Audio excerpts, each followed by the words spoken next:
அஸ்ஸலாமு அலைக்கும் ரசூல்லாவின் உம்மத்தோர்களே. இன்னைக்கு துபாயில் திடீர்னு பேய் மழை பெய்யுது. ஓமனில், சவுதி அரேபியாவில் எதிர்பாராத விதமாக மழை பெஞ்சிட்டு இருக்கு. அவங்களோட இயல்பு வாழ்க்கை பாதிக்கப்படுது. அங்கே இயற்கை சீற்றம் நடைபெறுது.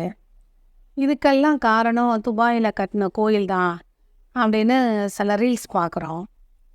சில பேர் நீங்கள் பாலஸ்தீன மக்களுக்கு உதவலை, காசா மக்களுக்கு உதவாததோட ஒரு குற்றம்தான் அப்படின்னு சொல்லிட்டோம் நம்ம சில ரீல்ஸ் பார்க்குறோம்.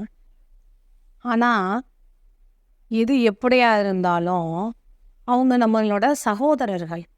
அவங்க இயல்பு வாழ்க்கைக்கு திரும்பணும்னு நம்ம துவா கேட்கணுமே தவிர அவங்கள ஆஹா உங்களுக்கு எப்படி வந்துருச்சு அப்படின்னு கேட்குறது இஸ்லாமோட பண்பே கிடையாது.